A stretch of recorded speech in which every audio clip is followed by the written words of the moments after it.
अध्याय राजा परीक्षित को श्रृंगी ऋषि का श्राप।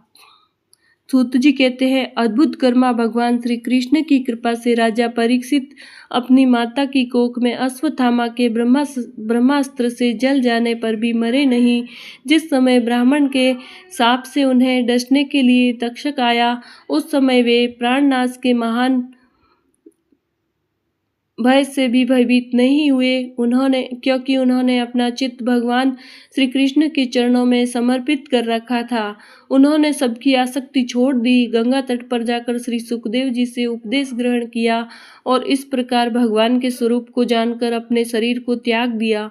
जो लोग भगवान श्री कृष्ण की लीला कथा कहते रहते हैं, उस कथामृत का पान करते रहते हैं और इन दोनों ही साधनों के द्वारा उनके चरण कमलों का स्मरण करते रहते हैं, उन्हें अंतकाल में भी मोह नहीं होता। जब तक पृथ्वी पर अभिमन्यु नंदन महाराज परीक्षित सम्राट रहे, तब तक चारों ओर व्याप्त हो जाने पर भी कलयुग का कुछ भी प्रभाव नहीं था। वैसे तो जिस दिन जिस क्षण श्री कृष्ण ने पृथ्वी का परित्याग किया, उसी समय पृथ्वी में अधर्म का मूल कारण कलयुग आ गया। ब्रह्म के समान सारग्राही सम्राट परीक्षित कलयुग के कोई द्वेष नहीं रखते थे, क्योंकि इसमें यह एक बहुत बड़ा गुण है कि पुण्य कर्म तो संकल्प मात्र से ही फलीभूत हो जाते हैं, परंतु पाप कर्म का फल शरीर से करने पर ही मिलता है, संकल्प मात्र से नहीं। यह भेड़िए के समान बालकों के प्रति शूरवीर और धीरवीर पुरुषों के लिए बड़ा भीरू है। यह प्रसादी मनुष्यों को अपने वश में करने के लिए ही सदा सावधान रहता है। शौनकादि ऋषियों, आप लोगों को मैंने भगवान की कथा से युक्त राजा परीक्षित का पवित्र चरित्र सुनाया। आप लोगों ने यही पूछा था। भगवान श्री कृष्ण कीर्तन करने योग्य बहुत सी लीलाएं करते हैं, इसलिए उनके गुण और लीलाओं से संबंध रखने वाली जितनी भी कथाएं हैं, कल्याणकामी पुरुषों को उन सब का सेवन करना चाहिए। ऋषियों ने कहा, सौम्य स्वभाव सूत जी, आप युग युग जिए, क्योंकि मृत्यु के प्रवाह में पड़े हुए हम लोगों को आप भगवान श्री कृष्ण की अमृतमयी उज्जवल कीर्ति का श्रवण कराते हैं। यज्ञ करते करते उसके धुएं से हम लोगों का शरीर धूमिल हो गया है, फिर भी इस कर्म का कोई विश्वास नहीं है। इधर आप तो वर्तमान में ही भगवान श्री कृष्ण चंद्र के चरण कमलों का मादक और मधु पिलाकर हमें तृप्त कर रहे हैं। भगवत प्रेमी भक्तों के लव मात्र के सत्संग से स्वर्ग एवं मोक्ष की भी तुलना नहीं की जा सकती, फिर मनुष्यों के तुच्छ भोगों की तो बात ही क्या है। ऐसा कौन रसमर्मज्ञ होगा जो महापुरुषों के एकमात्र जीवन सर्वस्व श्री कृष्ण की लीला कथाओं से तृप्त हो जाए। समस्त प्राकृत गुणों से अतीत भगवान के अचिंत्य अनंत कल्याणमय गुण गणों का पार तो ब्रह्मा शंकर आदि बड़े बड़े योगेश्वर भी नहीं पा सके।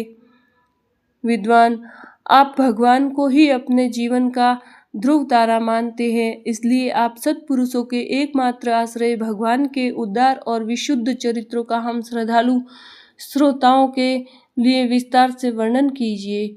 भगवान के परम प्रेमी महाबुद्धि परीक्षित ने श्री सुखदेव जी के उपदेश किए हुए जिस ज्ञान से मोक्ष स्वरूप भगवान के चरण कमलों को प्राप्त किया, आप कृपा करके उसी ज्ञान और परीक्षित के परम पवित्र उपाख्यान का वर्णन कीजिए, क्योंकि उसमें कोई बात छिपाकर नहीं कही गई होगी और भगवत प्रेम की अद्भुत योग निष्ठा का निरूपण किया गया होगा।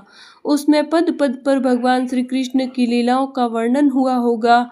भगवान के प्यारे भक्तों को वैसा प्रसंग सुनने में बड़ा रस मिलता है। सूत जी कहते हैं, अहो, विलोम जाति में उत्पन्न होने पर भी महात्माओं की सेवा करने के कारण आज हमारा जन्म सफल हो गया, क्योंकि महापुरुषों के साथ बातचीत करने मात्र से ही नीच कुल में उत्पन्न होने की मनोव्यथा शीघ्र ही मिट जाती हैं। फिर उन लोगों की तो बात ही क्या है जो सत्पुरुषों के एकमात्र आश्रय भगवान का नाम लेते हैं। भगवान की शक्ति अनंत है, वे स्वयं अनंत है। वास्तव में उसके गुणों की अनंतता के कारण ही उन्हें अनंत कहा गया है। भगवान के गुणों की समता भी जब कोई नहीं कर सकता, तब उससे बढ़कर तो कोई हो ही कैसे सकता है। उनके गुणों की यह विशेषता समझाने के लिए इतना कह देना ही पर्याप्त है कि लक्ष्मी जी अपने को प्राप्त करने की इच्छा से प्रार्थना करने वाले ब्रह्मा आदि देवताओं को छोड़कर भगवान के न चाहने पर भी उनके चरण कमलों की रज का ही सेवन करती हैं। ब्रह्मा जी ने भगवान के चरणों का प्रक्षालन करने के लिए जो जल समर्पित किया था वही उनके चरण नखों से निकलकर गंगा जी के रूप में प्रवाहित हुआ। यह जल महादेव जी सहित सारे जगत को पवित्र करता है। ऐसी अवस्था में त्रिभुवन में श्री कृष्ण अतिरिक्त भगवान शब्द का दूसरा और क्या अर्थ हो सकता है। जिनके प्रेम को प्राप्त करके धीर पुरुष बिना किसी हिचक के देह गेह आदि की दृढ़ आसक्ति को छोड़ देते हैं और उस अंतिम परमहंस आश्रम को स्वीकार करते हैं जिसमें किसी को कष्ट न पहुंचाना और सब ओर से उपशांत हो जाना ही स्वधर्म होता है।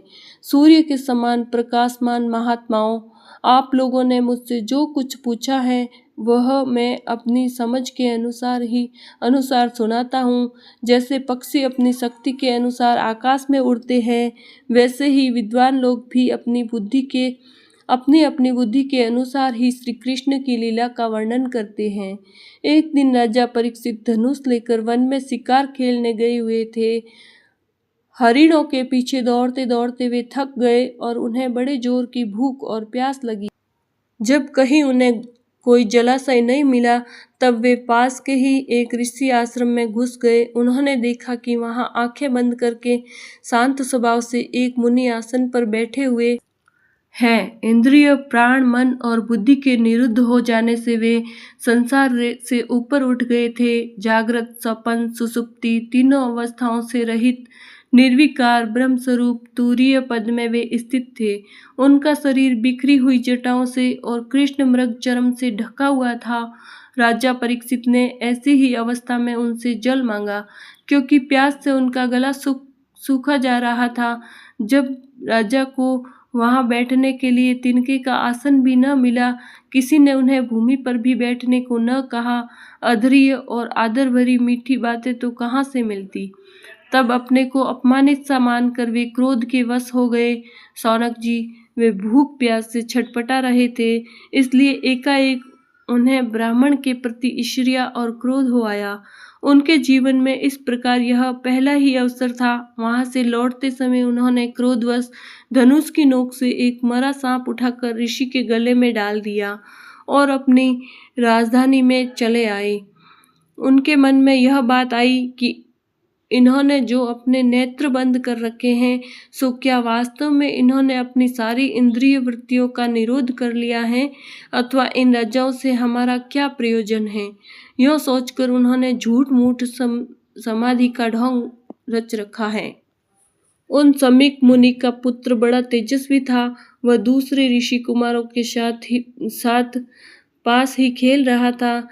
जब उस बालक ने सुना कि राजा ने मेरे पिता के साथ दुर्व्यवहार किया है, तब वह इस प्रकार कहने लगा, ये नरपति कहलाने वाले लोग उच्छिष्ट भोजी कौवों के समान संड मुसंड होकर कितना अन्याय करने लगे हैं। ब्राह्मणों के दास होकर भी ये दरवाजे पर पहरा देने वाले कुत्ते के समान अपने स्वामी का ही तिरस्कार करते हैं। ब्राह्मणों ने क्षत्रियों को अपना द्वारपाल बनाया है, उन्हें द्वार पर ही रक्षा करनी चाहिए। घर में घुसकर स्वामी के बर्तनों में खाने का उसे अधिकार नहीं है। अतएव उन्मार्ग गामियों के शासक भगवान श्री कृष्ण के परम धाम पधार जाने पर इन मर्यादा तोड़ने वालों को आज मैं दंड देता हूँ। मेरा तपोबल देखो। अपने साथी बालकों से इस प्रकार कहकर क्रोध से लाल लाल आंखों वाले उस ऋषि कुमार ने कौशिकी नदी के जल से आचमन करके अपने वाणी रूपी वज्र का प्रयोग किया। कुलांगार परीक्षित ने मेरे पिता का अपमान करके मर्यादा का उल्लंघन किया है, इसलिए मेरी प्रेरणा से आज के 7वें दिन उसे तक्षक सर्प डसेगा। इसके बाद वह बालक अपने आश्रम पर आया और अपने पिता के गले में सांप देखकर उसे बड़ा दुख हुआ तथा वह ढाढ़ मारकर रोने लगा। विप्रवर शौनक जी, समीक मुनि ने अपने पुत्र का रोना चिल्लाना सुनकर धीरे धीरे अपनी आंखें खोली और देखा कि उनके गले में एक मरा सांप पड़ा है। उसे फेंककर उन्होंने अपने पुत्र से पूछा, बेटा तुम क्यों रो रहे हो? किसने तुम्हारा अपकार किया है? उनके इस प्रकार पूछने पर बालक ने सारा हाल कह दिया। ब्रह्म ऋषि शमीक ने राजा के शाप की बात सुनकर अपने पुत्र का अभिनंदन नहीं किया। उनकी दृष्टि में परीक्षित शाप के योग्य नहीं थे। उन्होंने कहा, ओ मूर्ख बालक, तूने बड़ा पाप किया। खेद है कि उनकी थोड़ी सी गलती के लिए तूने उनको इतना बड़ा दंड दिया। तेरी बुद्धि अभी कच्ची है। तुझे भगवत स्वरूप राजा को साधारण मनुष्यों के समान नहीं समझना चाहिए, क्योंकि राजा के दुस्सह तेज से सुरक्षित और निर्भय रहकर ही प्रजा अपना कल्याण संपादन करती है। जिस समय राजा का रूप धारण करके भगवान पृथ्वी पर नहीं दिखाई देंगे, उस समय चोर बढ़ जाएंगे और अरक्षित भेड़ों के समान एक क्षण में ही लोगों का नाश हो जाएगा। राजा के नष्ट हो जाने पर धन आदि चुराने वाले चोर जो पाप करेंगे, उसके साथ हमारा कोई संबंध न होने पर भी वह हम पर भी लागू होगा, क्योंकि राजा के न रहने पर लुटेरे बढ़ जाते हैं और वे आपस में मारपीट गाली गलौज करते हैं। साथ ही पशु, स्त्री और धन संपत्ति भी लूट लेते हैं। उस समय मनुष्यों का वर्णाश्रमाचार युक्त वैदिक आर्य धर्म लुप्त हो जाता है। अर्थ, लोभ और काम वासना के विवश होकर लोग कुत्तों और बंदरों के समान वर्ण संकर हो जाते हैं। सम्राट परीक्षित तो बड़े ही यशस्वी और धर्म धुरंधर हैं। उन्होंने बहुत से अश्वमेध यज्ञ किए हैं और वे भगवान के परम प्यारे भक्त हैं। वे ही राजऋषि भूख प्यास से व्याकुल होकर हमारे आश्रम पर आए थे। वे शाप के योग्य कदापि नहीं है। इस नासमझ बालक ने हमारे निष्पाप सेवक राजा का अपराध किया है। सर्वात्मा भगवान कृपा करके इसे क्षमा करें। भगवान के भक्तों में भी बदला लेने की शक्ति होती है, परंतु वे दूसरों के द्वारा किए हुए अपमान, धोखेबाजी, गाली गलौज, आक्षेप और मारपीट का कोई बदला नहीं लेते। महामुनि शमीक के पुत्र के अपराध पर बड़ा पश्चाताप हुआ।